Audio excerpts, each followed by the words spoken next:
आप सबके लिए बहुत प्रार्थना है। आज का आपका आसनों में जो अभ्यास है वो है एक पाद शीर्षासन। एक पाँव सर पे लगाना, यह है एक पाद शीर्षासन।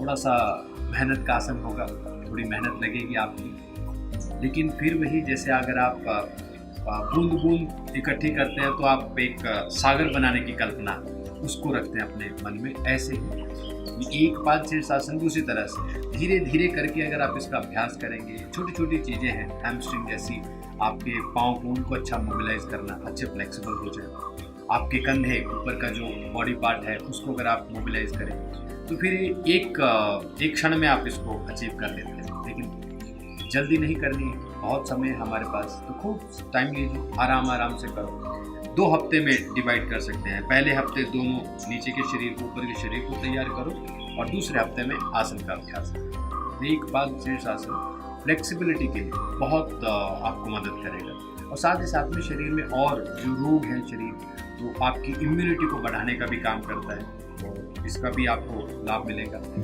और फ्लेक्सिबिलिटी आप गेन करता है। तो चलिए इसका भी आज अभ्यास करेंगे। आज का अभ्यास है आपका एक पाद शीर्षासन का। सबसे पहले तो आंखें खोल के 3 से 5 बार अच्छी सांस भरनी है ऊपर छाती में। आंखें खुली रखी, सांस भरी और सांस छोड़ी, ऊपर छाती का उपयोग करना है। पेट की मूवमेंट अपने आप स्वतः रहती है, वो नेचुरल पेट मूव होता रहता है। अब धीरे धीरे इस अभ्यास को शुरू करना है हमने। तो सबसे पहले तो दोनों पांव को आगे कर लिया, फिर राइट हील को पकड़ के पीछे की तरफ लेके आ गए, पीछे की तरफ स्ट्रेच करना शुरू किया ऐसे।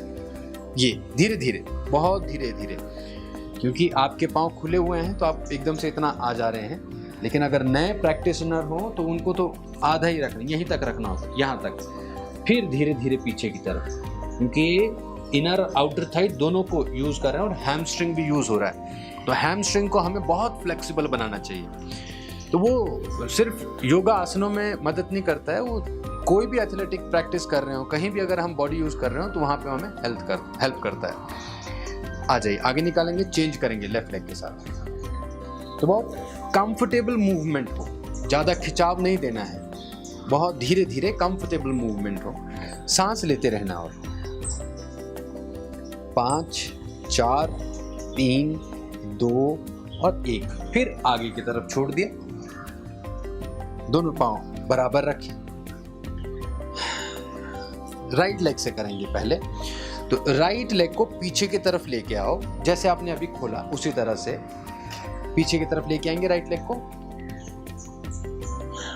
और अब आगे का जो पांव है उसको सर की तरफ थोड़ा खींचना शुरू करिए। हाँ, इस तरह से, तो हाथ नीचे जाएगा और पांव को ऊपर से पकड़ना है ऐसे, करेक्ट, ठीक है, बस यहीं तक रखना है अभी। तो जब आप इस तरह से प्रेशर दे रहे हो तो आप देखोगे कि आउटर जो थाइज है वहाँ पर प्रेशर आना शुरू होता है और ये काफ मसल का पार्ट भी प्रेशर लेता है।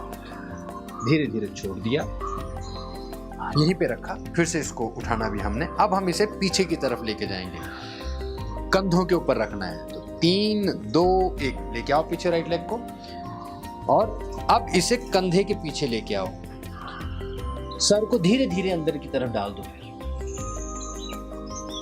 तो शुरुआत में तो जैसे आपने इसको पकड़ के रखा, इसको पकड़ के ही रखना है आपने, और नीचे लगा दिया एक हाथ, ठीक है, आप पकड़ के रखो उसको मजबूती से और नीचे हाथ रखो। हाँ, आप भी पकड़ के रखिए, हाथ नीचे रखा, बस सांस लेते रहे। अब धीरे धीरे कोशिश करनी है कि शरीर सीधा होता जाए, तो यही अभ्यास है।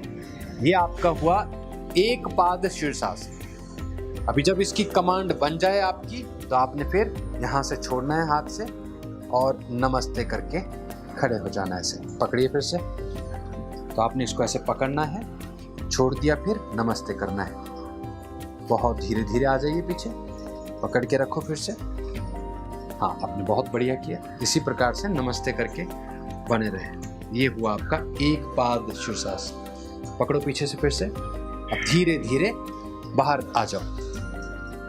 जितना आपकी थाइज आप उनको फ्लेक्सिबल बनाएंगे उतना अच्छा ये आसन हो जाएगा। तो इसमें आपको पाँव के ऊपर बहुत मेहनत करनी होती है। ऊपर का, बीच का और नीचे का शरीर, उसका तालमेल बनाता है एक पाद शीर्षासन। बहुत बेनिफिट है इसके।